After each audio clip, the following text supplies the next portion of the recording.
Descontamine-se. Graça pura. Você conhece nosso canal no YouTube? Digite Graça Pura. Inscreva-se, curta e compartilhe.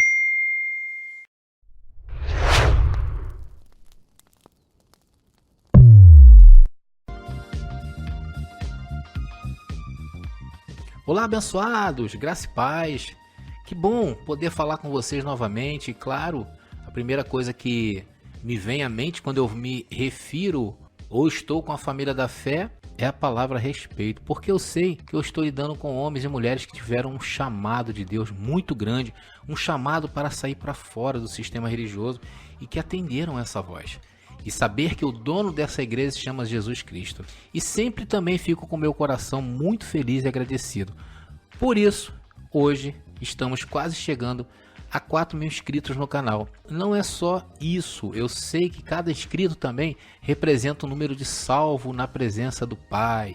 E tenho visto os abençoados se chegando cada vez mais, principalmente lá no WhatsApp, pessoas que têm entendido o que Deus tem falado através de nós. E hoje eu faço uma menção muito especial ao abençoado Jonas, da cidade industrial de Curitiba, no Paraná. O abençoado se reúne de forma livre, de forma pura. Obrigado, abençoado, por me fazer sentir feliz e fazer parte também dessa família. Tá aí que eu prometi para ele, que é colocar a foto dos abençoados se reunindo lá na cidade industrial de Curitiba. Alô, Curitiba! Olha aí, já tem um local para se reunir com os abençoados. E assim está Deus nos unindo, os abençoados de norte a sul do Brasil. E eu me sinto honrado de fazer parte desse canal de contato. Como também tem vários abençoados aí pelo YouTube, né? Lá no Facebook, Instagram, que também estão ajudando com essa integração, revelação também. E falando em reuniões, estamos aí acertando os detalhes para o nosso primeiro encontro em Graça Livre, que vai ser aqui no Rio de Janeiro, o primeiro encontro de graça pura aqui no Rio de Janeiro, onde vamos poder nos conhecer, poder nos abraçar, né, em uma linda confraternização, e vai ser diferente de tudo que já vimos. Deus tem colocado algo tremendo assim no meu coração para estar nos confraternizando, e acredito que dentro de mais uma semana nós já vamos estar divulgando o local e o dia para esse encontro, ok? Então fiquem ligados que pode ser que durante a semana eu já faça uma live aí direto lá do local. Eu sei que tem alguns abençoados que já estão se manifestando uma vontade de vir aqui no Rio de Janeiro para estar conosco. Eu queria deixar esse e-mail aí para que você venha e fale com a gente se realmente há o interesse da sua parte em estar participando conosco. Essa ainda não temos data, tá ok? Estamos vendo essa semana, tá bom? Essa semana eu devo estar divulgando um local para nós nos reunirmos. Provavelmente deve ser um centro de convenções. Eu acho que devido aos abençoados virem de longe, eu acho interessante de repente já ter um hotel para que os abençoados possam ficar acomodados. Então, fique ligado, né? Essa semana aí eu devo estar divulgando. E para você que quer estar conectados conosco, se inscreva no canal aí da Graça Pura, aperte aí o sino, porque sempre que lançamos alguma coisa nova, você vai ser o primeiro a ser avisado. Então, essa semana vou estar dando mais detalhes sobre o nosso primeiro encontro. Tem segunda-feira, tem o nosso já famoso, né? O primeiro foi segunda agora, mas o impacto foi tremendo. Eu falo famoso porque sim, vamos ter a nossa live, eu e o abençoado Roberto Conceição, a partir das 20 horas, toda segunda-feira estamos lá ao vivo, e os abençoados têm se conectado, têm se comunicado entre si, inclusive já há frutos, né, lá no Rio Grande do Sul, uma família de abençoados que já estão se reunindo, um em uma cidade e outro em outra cidade. Também tem um pessoal também do Pará, né, se não me engano, um pessoal pediu um contato do pessoal do Pará, que também estão se unindo lá para se reunir, o pessoal de Pernambuco, o pessoal de Alagoas, todos aí conectados e nós estamos fazendo parte disso, né? Parte desse mover de Deus no Brasil, ok? Comentem também, está liberado os comentários aqui, tá bom? Não é somente se inscrever, comentem, faça-se presente, tá? Se for crítica, que seja uma crítica inteligente, né? Que apresente luz, porque os abençoados inscritos nesse canal são pessoas sábias e que tem o evangelho escrito dentro de si, né? De repente o abençoado vai ler teu comentário lá, não vai nem te dar muita bola, tá? Mas coloque lá algo que seja edificante. Quem sabe até mesmo eu vou lá ler e olha, tem muitos aí que colocam, eu boto ok, poxa, gostei, vou ver, vou procurar melhorar, né? Então também tem muita gente aí me cobrando sobre os e-books que eu tenho falado, né, lá principalmente no WhatsApp. Calma, abençoado, vai estar saindo, tá? Eu não quero trazer qualquer coisa, eu quero trazer algo que vai iluminar a mente de vocês. E um desses e-books vai ser uma biografia minha, né, que se chamará Meus Olhos Foram Iluminados e Agora. Então eu vou te mostrar aí através da minha própria vida, durante esses 24 anos em graça, né, desde quando eu tive o primeiro contato com a palavra da graça, né, com vários abençoados aí, desde até mesmo quando Deus iluminou os olhos da minha família, da minha mãe, da minha irmã, da minha esposa, das minhas filhas, enfim, todo mundo aí está nessa mesma trajetória, e eu quero que esse e-book sirva aí de luz para os abençoados não perderem a esperança, porque o Senhor, quando promete algo, Ele cumpre aquilo que Ele prometeu, ok? Bom, todos vocês que têm acompanhado o canal, eu sabem aí que eu estou numa cruzada de desconvencimento. Ô, André, o que é isso? Abençoado, desconvencer alguém é fazer com que a pessoa mude de convicção, persuadir, né? Isso por que eu falo? Porque tem muitos abençoados que lá no WhatsApp me procuram e muitos têm procurado assim tirar algumas dúvidas, principalmente em coisas referentes ao juízo final, né? Apocalipse, né? Alguns estão falando aí que estão assombrados por causa do chip, outros têm falado, olha, eu estou com medo da Terra plana, e outros aí perguntam até mesmo sobre o verdadeiro nome de Deus e de Jesus, uma verdadeira farofada que os abençoados aí que têm me procurado aí estão sentindo, né? Estão meio que perdidos, e alguns têm ficado até abençoados, recorrendo a calmantes, olha só, né? Por ter escutado aí esses diversos canais que divulgam esse tipo de assunto, ok? E assim, abençoados, eu entendo que Deus iluminou os entendimentos dos abençoados para pregarem de diversas formas. E o que eu vou passar nessa mensagem é somente uma coisa: se preocupar com a palavra da graça. Devemos nos preocupar com a mensagem da graça. Vamos então ao verso central dessa mensagem, que se encontra em Romanos capítulo 1, versículos 16 e 17, que diz assim: porque não me envergonho do evangelho de Cristo, pois é o poder de Deus para a salvação de todo aquele que crê, primeiro do judeu e também do grego, porque nele se descobre a justiça de Deus de fé em fé, como está escrito, mas o meu justo viverá por fé. Abençoados, logo de início esse verso já nos dá uma base muito excelente. Nós poderíamos parar por aqui e encerrar a mensagem, porque esse texto já é completo por si só. Aqui diz que o evangelho é o poder de Deus para a salvação de todo aquele que crê. Aqui está falando sobre salvação. E no vídeo anterior, se vocês quiserem, eu vou deixar o card aqui, a descrição aí embaixo, fala justamente sobre os 3 aspectos da salvação. Se você quiser conferir lá, que vai te deixar bem mais inteirado dessa mensagem aqui. A salvação da qual esse texto está falando é a salvação diária. Não é a salvação espiritual. Que isso fique bem claro para todos. Nesse verso, Paulo não está falando de salvação eterna, futura. Ele está falando da salvação diária. Porque é o poder de Deus para todo aquele que crê. Quem não crê, não vai receber. Não receber o que, André? O evangelho da graça. Porque o evangelho da graça é o poder de Deus que livra o homem dele mesmo. Olha só que interessante. É isso, abençoado. O evangelho da graça é a ciência de Deus para tratar com o homem e a sua carne. E aqui diz que primeiro do judeu e também do grego. O que Paulo está falando ali? Sobre as 2 alianças, sobre a lei e a graça, sobre os 2 povos da terra, os judeus e os gentios. Porque nele quem? O evangelho de Cristo se descobre a justiça de Deus de fé em fé, como está escrito, mas o justo viverá por fé. Então, através do evangelho de Cristo, que é o poder de Deus, podemos dizer que vivemos de fé em fé. E viver de fé em fé é algo sobrenatural. Isso também é mais um tema do qual estou desenvolvendo para trazer aos abençoados. Então podemos, já nessa primeira parte, entender que essa mensagem já toma uma forma fazendo a seguinte pergunta: mas o justo viverá pela fé. E fé em quê? Será que seria fé na igreja denominacional? Será que seria fé nos sermões dos padres anglicanos?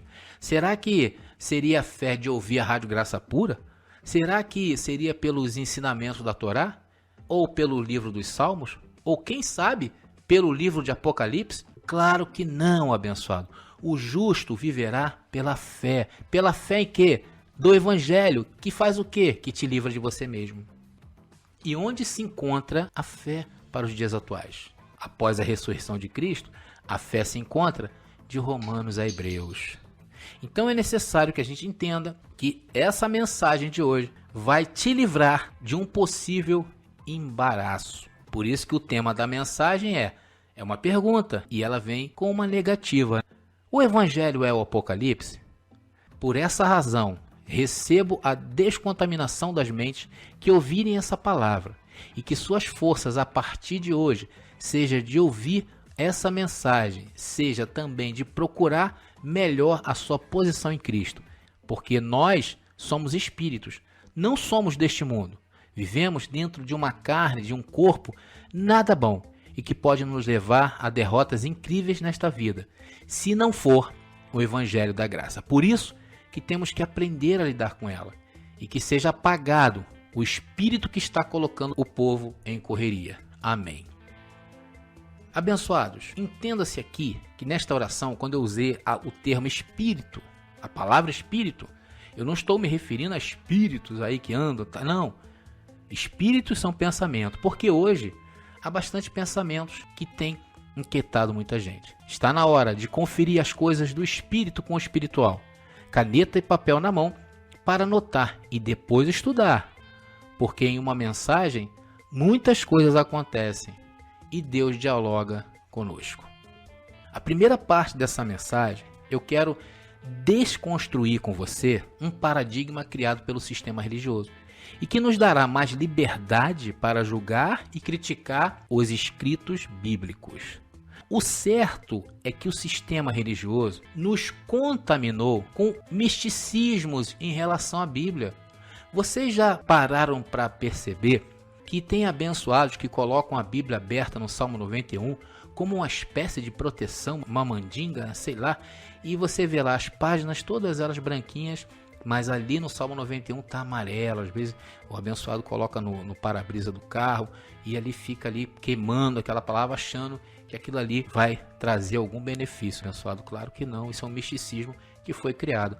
A Bíblia também não é um livro que de maneira sobrenatural desceu dos céus, nas asas de um querubim, de um fogo em um monte. Não! A Bíblia é um conjunto de livros que a Igreja Romana juntou e chamou de cânon. Ou seja, a Igreja colocou esses livros, chamaram eles de santo. E uma forma oficial de se mexer na Bíblia, a Igreja Romana criou algo chamado concílio. Então, todas as vezes que você ouvir essa palavra, o concílio da igreja tal, isso se dá por uma reunião entre os principais cabeças da Igreja Católica ao redor do mundo, se reúnem para mexerem na Bíblia, para acertarem as coisas, para acrescentarem ao livro papal as suas ordenanças. E ao longo da história, a Igreja Romana ela fez um total de 21 concílios, e em todos estes a Bíblia foi mexida. Retiraram, acrescentaram, atualizaram a seu bel prazer e interesse. Olha um dos versos que eu vou mostrar para vocês que alteraram maliciosamente. 2 Timóteo, capítulo 3, versículo 16. Hoje, a maioria das versões da Bíblia, ela se encontra escrita dessa maneira, como eu vou ler para você. Toda a Escritura é divinamente inspirada e proveitosa para ensinar, para redarguir, para corrigir e para instruir em justiça. Essa eu li na versão Almeida Corrigida e Fiel. Aqui eu gosto muito dessa versão, tá bom, abençoado? Mas ela aqui não está de acordo com o original. André, você está dizendo que esse verso não é o original? Sim, estou dizendo isso. Olha só, a versão que chega mais perto da versão original é essa daqui, ó, e se encontra na versão Almeida, revista e corrigida. Toda a escritura divinamente inspirada é proveitosa para ensinar, para redarguir, para corrigir e para instruir em justiça. Eu vou colocar as duas para que vocês possam entender o raciocínio e comecem a ter uma dimensão do que eu estou falando. Então, a partir de agora, eu coloquei as duas aí, você começa a entender e ter uma pulga atrás da orelha. Lembra que eu te falei que mexer em toda a Bíblia? Veja nestes simples versos como o entendimento é bastante diferente um do outro. Há uma diferença entre entender que a Bíblia é toda inspirada para ensinar e o outro entendimento, que a Bíblia inspirada é apta a ensinar. O primeiro entendimento nos dá a entender que toda a Bíblia é inspirada. E isso, abençoados, não está nos manuscritos originais.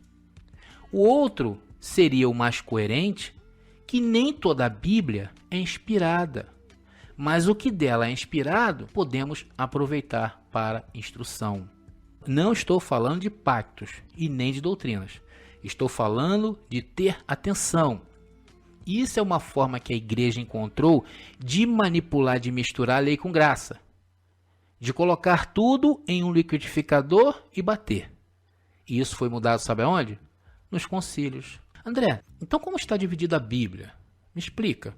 A Bíblia está dividida em lei e graça. Está dividida em livros inspirados e livros não inspirados. E o livro não inspirado não significa, presta atenção, o livro que não é inspirado não significa que você deve tirar ou queimar no fogo, ok? Não é isso que eu estou dizendo. Atenção, os livros inspirados da Bíblia são os 5 primeiros livros chamados Pentateucos ou livros mosaicos. E por que foi inspirado, André? Porque, abençoado, seria impossível ao homem escrever os 5 primeiros livros de Gênesis se não fosse inspirado pelo Espírito Santo. Por isso que é um livro inspirado. Tem também os livros considerados poéticos, está aparecendo aí para você, que são livros altamente inspirados pelo Espírito Santo, e estes livros, inclusive, transcendem pactos. São eles Jó, Salmos, Provérbios, Cantares e Eclesiastes. Há também os livros proféticos, e esse cabe uma ressalva. Eles só são considerados inspirados no que tange às profecias. Quando os livros proféticos tratam da história dos profetas, passam a ser históricos. E as 14 epístolas de Paulo, de Romanos a Hebreus. Mas por que Paulo, André? Porque é impossível um homem trazer esse conhecimento que Paulo trouxe se não for do Espírito Santo. E Paulo fala desse momento. Um homem foi ao terceiro céu e recebeu das mãos do ressuscitado, lá no paraíso, o Evangelho. Somente esses 4 tipos de livros foram inspirados. O restante não foi inspirado, mas podemos subdividir em livros históricos, a história dos hebreus, a história de Jesus de Nazaré, que também transcende ali o pacto entre a morte de Cristo, né, quando Cristo andou ali na terra com os discípulos, a subida aos céus, e depois com o aparecimento do apóstolo Paulo. Então foi uma parte de transição, Atos dos Apóstolos. Mas são livros históricos. Por que livros históricos não é inspirado, André? Me explica. Porque olha só, abençoado, quem tá narrando algo não está sendo inspirado, ele está vendo a história acontecer, ou ele ouviu falar, entendeu? Não houve uma inspiração, o Espírito Santo que revelar a ele ali que os hebreus lutaram com o povo lá, os egípcios. Não há uma inspiração. O que houve foi uma base de conhecimento e começaram a escrever os livros chamados históricos. É por isso que não consideramos esses livros como os livros inspirados, ok? Baseado em 2 Timóteo 3,16. Existe também as cartas aos judeus convertidos que conservavam as observações da lei que eu falei no vídeo nos conflitos apostólicos. Quem quiser conferir e saber mais, é só ver as descrições aí embaixo do vídeo ou no card que está aparecendo para você em cima, ok? Então, fechamos esse assunto em entender a palavra. Nós estamos entendendo a Bíblia Sagrada, entendemos que ela foi mexida e que muitas mexidas dessa acrescentaram e tiraram coisas. Vamos então à outra parte dessa mensagem, que começa com a pergunta, porque eu falei o quê? E o Apocalipse? André, você realmente não falou do Apocalipse. Abençoados, por quê? O Apocalipse é o único livro que evidencia confusão.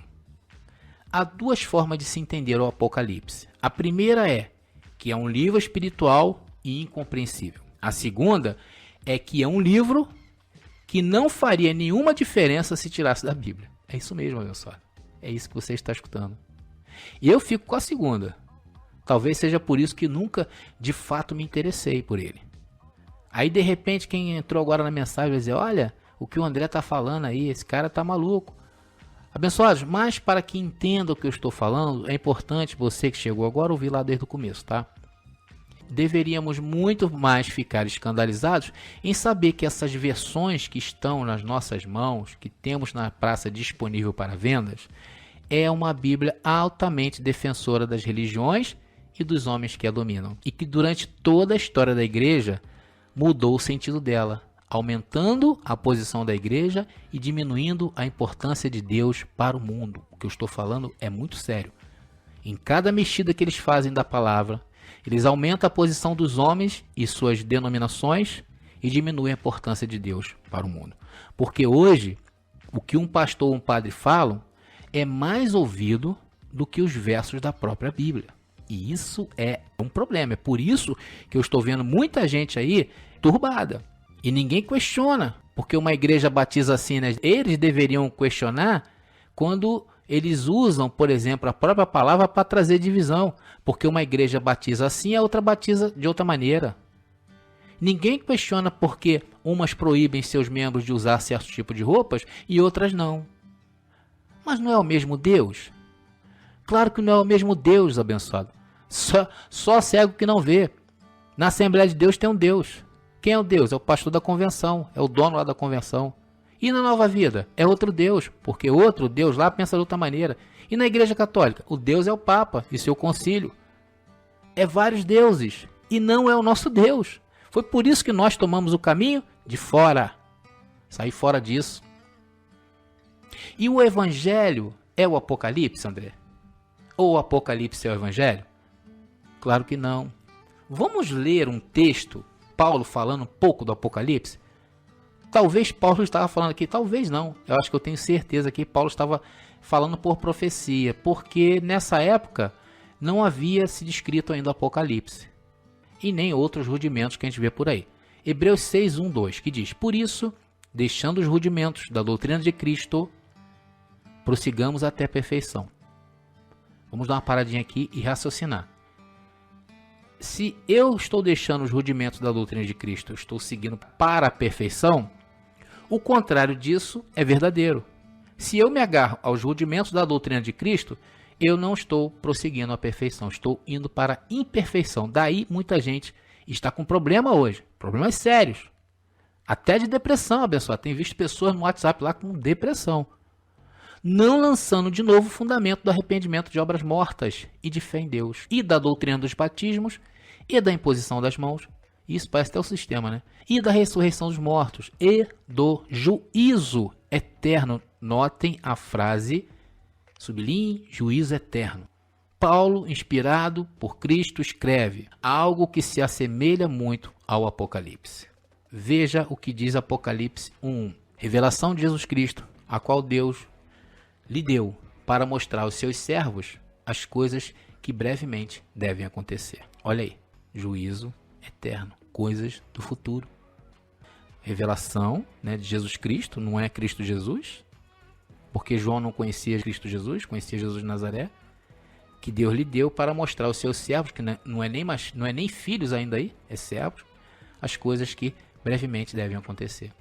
Em alguns textos do Apocalipse, você encontra várias referências ao juízo eterno, ou através da própria letra juízo eterno, ou através do que você entende no contexto. Apocalipse 14:7 é um dos exemplos. Vamos lá?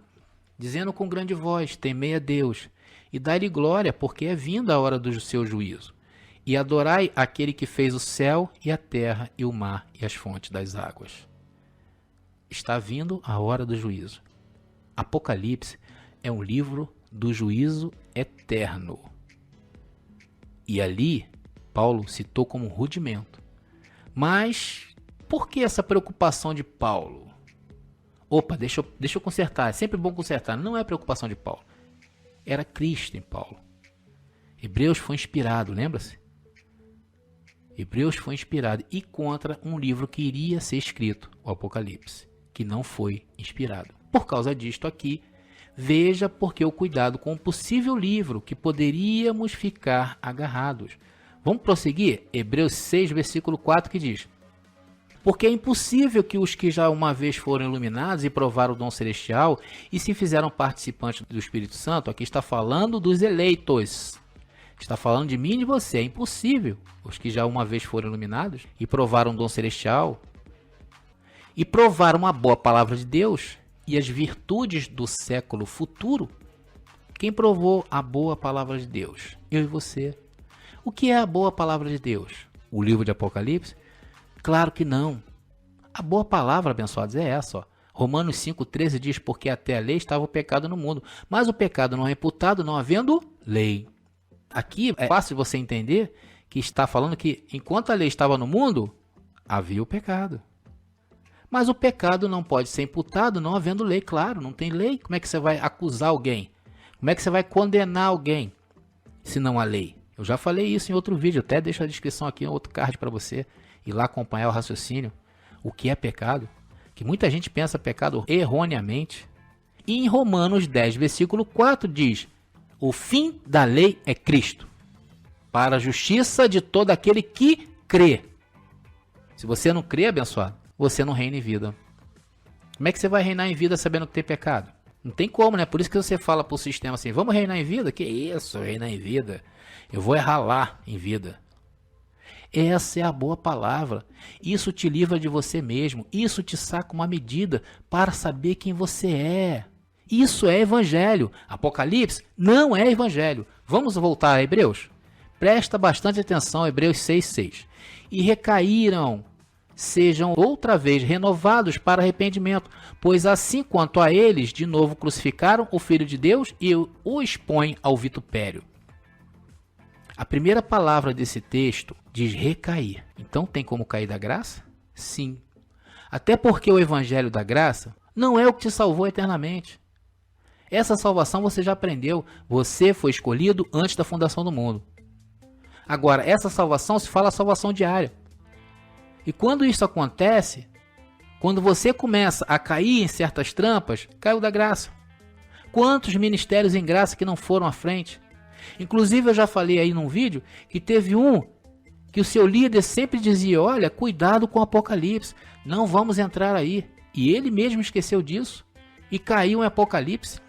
Dali arrumaram data para a vinda de Cristo, seus membros fizeram um monte de besteiras, se tatuaram o corpo com 666, começaram a adorar aquele homem como Deus. Por quê? Porque entraram em mares perigosos, entraram em mares apocalípticos. Conclusão: ninguém mais ouviu falar deste ministério, até o seu líder morrer. E levou milhares a erros catastróficos. Tem muita gente aí que até hoje procura um norte para sua vida. Pessoas extremamente feridas. O que é isso? Apocalipse.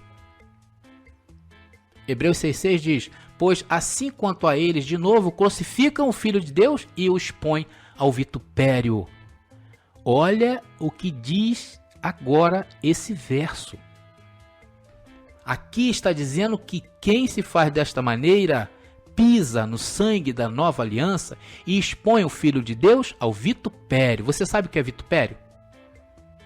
Palavra, atitude ou gesto que tem o poder de ofender a dignidade ou a honra de alguém. Afronta, insulto. Olha o que Deus toma isso aí. Hebreus 6, agora 7.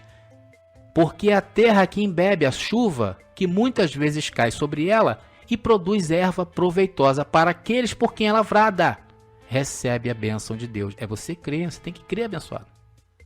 Mas a que produz espinhos e abrolhos é reprovada. Perturbação, mudança de direção. E perto está da maldição. O seu fim é ser queimada. Aqui está tratando de filhos de Deus, que não podem perder a salvação eterna, porque a salvação eterna não depende de comportamentos ou atos humanos, é Deus quem escolheu. Aqui fala de uma possível reprovação quanto à graça, a salvação de si mesmo, porque quando você negligencia a graça, é como se você estivesse no fogo, né? É uma maldição. Mais uma vez eu digo, temos que entender bem, manusear e usar a Bíblia, porque ela não foi um livro que desceu dos céus numa carruagem de fogo. Entendemos que ela foi mexida e temos mais do que nunca saber discerni-la, porque fazendo isto estará cuidando do maior bem que Deus nos deu, a sua graça. E a graça trata com a nossa carne. A graça nos faz reinar em vida. Veja o que disse Paulo em respeito aos seus sermões. Filipenses 3:1. Resta, irmãos meus, que vos regozijeis no Senhor. Não me aborreço de escrever-vos as mesmas coisas e é segurança para vós. Paulo falava sempre as mesmas coisas. E sabe por que Paulo mandou escrever isso? Paulo não, Cristo, né? Para mostrar-nos que o Evangelho é a ciência de Deus que cuida de nós, que nos ensina a viver o dia a dia, com uma carne altamente danosa. E falar sempre as mesmas coisas é segurança, não é assim que falamos com o nosso filho? Não faz, não mexe aí, você vai tomar choque. Não mexe aí, você vai tomar choque. Quantas vezes nós repetimos para os nossos filhos? E é segurança. Porque depois que você começa a se enjoar do Evangelho da Graça, daí começa a buscar emoções em outros livros. Aí já sabe no que pode dar. Abençoados, cabe aqui um parêntese. E eu vou falar sobre isso. Abre aspas. Não estou dizendo que você não deve fazer isso. Estudar outros livros. Não é isso, tá?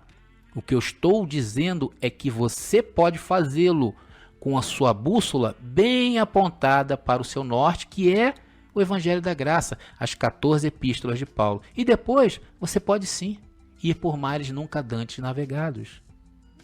Se o negócio complicar, volta para o Evangelho da Graça, a sua base da fé. Agora, nunca faça ou tome livros fora da graça como base doutrinárias, principalmente as coisas concernentes ao juízo futuro, porque as coisas que foram reveladas foi para nós. O que não foi revelado é para Deus. Como, por exemplo, o dia da nossa morte. Ainda bem que Deus não revelou, né? Imagina se Deus revela o dia da nossa morte. Não estou dizendo que não pode. Estou te dando ferramentas para ir mais longe. O que tem que permear as nossas vidas é o Evangelho da Graça. E não ficar atormentado por coisas que virão. Por coisas que já veio.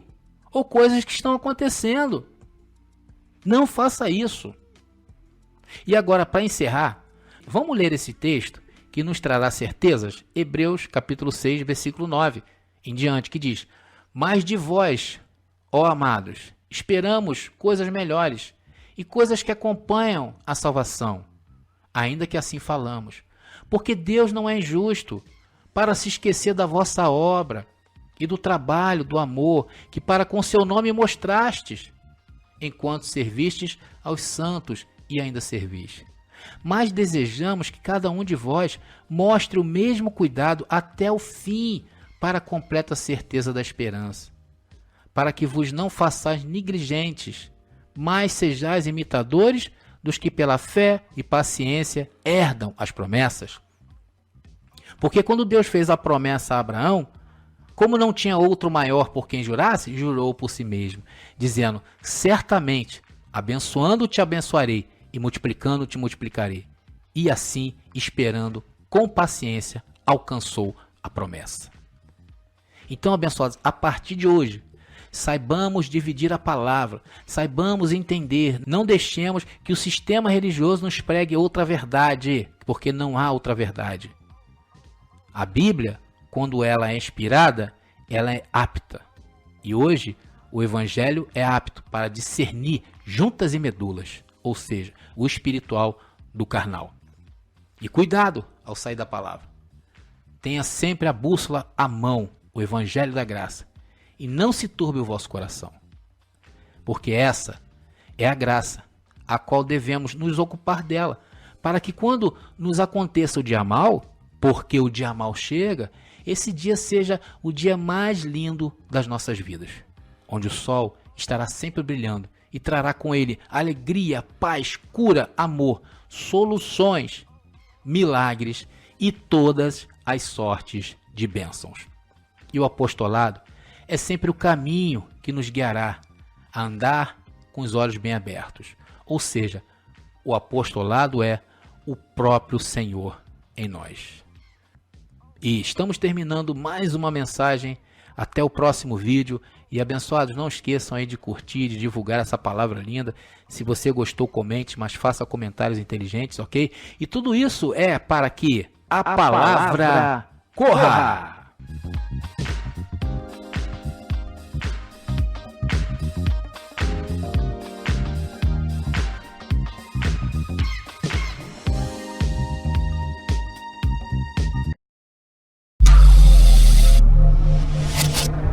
Descontamine-se.